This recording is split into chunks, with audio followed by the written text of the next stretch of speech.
Be ready. 10 seconds. 5 seconds. Start. Mr. Speaker, sir, this proposal in a way continues the tax rationalization program that was started by my party in 2004, carried forward in 2006, and further reinforced after we came back to power in 2008.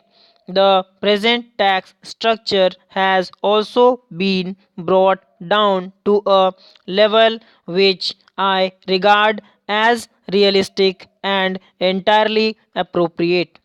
I hope this measure will have a salutary effect on our tax culture and will induce the maximum number of taxpayers to come forward and voluntarily declare their true incomes. With the reduction in rates and expeditious disposal of assessments, I believe there can now be no excuse for any leniency to be shown to those who abuse our laws. Such cases will necessarily have to be dealt with severely. In order to discourage tax avoidance and tax evasion, I am also introducing some further measures in all cases where the annual turnover exceeds rupees 20 lakhs or where the gross receipts from a profession exceed rupees 10 lakhs. I am providing for a compulsory audit of accounts. This is intended to ensure that the books of accounts and other records are properly maintained and faithfully reflected the true income of the taxpayer. I am also proposing that loans or deposits of rupees 10,000 or more shall be taken or accepted only by crossed check or bank draft. I find that the existing provisions of the Income Tax Act provided that no suit to enforce any right relating to any property held benami can be instituted in any court by a person claiming to be the legal owner unless he has declared the income from such property in any return of income or the value of such property in any return of net wealth or furnished a notice in his behalf in the prescribed form to the income tax officer. Such return or notice can at present be given at any time before the suit is filed. With a view to curbing the practice of benami holding of property, I am proposing that it will henceforth be obligatory in all cases to give notice to the Commissioner of Income Tax in the prescribed form within 1 year or the acquisition of the property. This amendment will enable the department to initiate appropriate action in respect of such benami acquisition of property.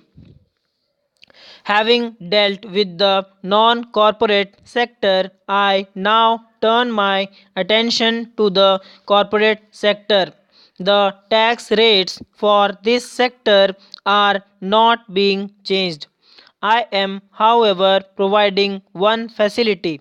Last year, while raising the surcharge payable by companies from 2.5% to 5%, I had given companies the option to make deposits of the additional surcharge with the Industrial Development Bank of India.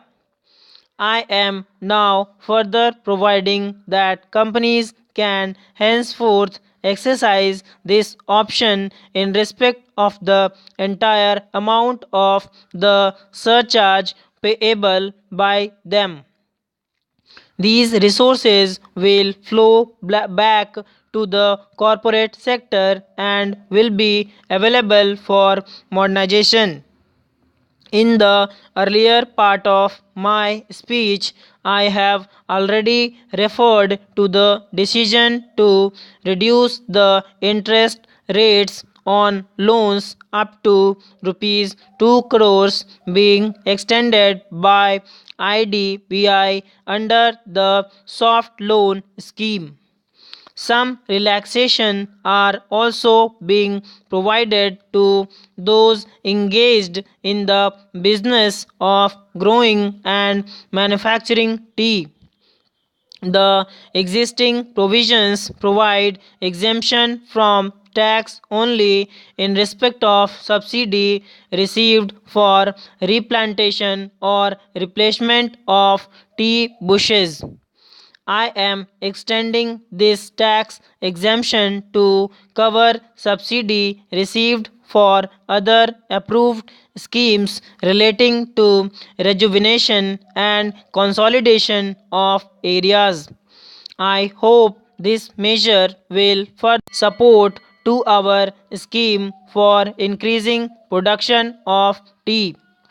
My next proposal, I believe, will be welcomed by a large number of people.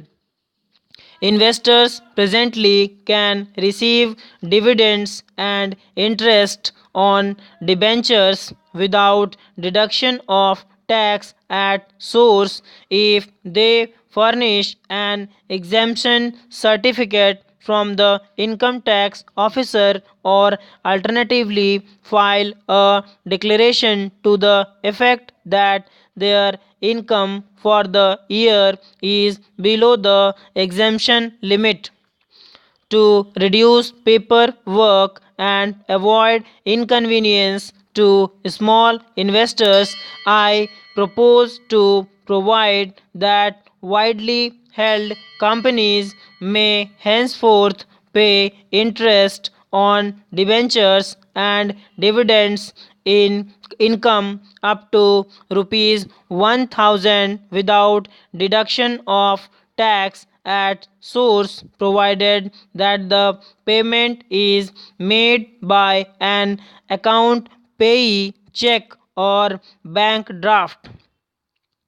Mr. Speaker, sir, I notice that certain provisions of tax laws are being misused by a section of the taxpayers. I had occasion last year to deal at some length with taxation of charitable and religious trusts and institutions. I find that some of these trusts and institutions are trying to circumvent the investment pattern for trust funds laid down by the Finance Act 2003.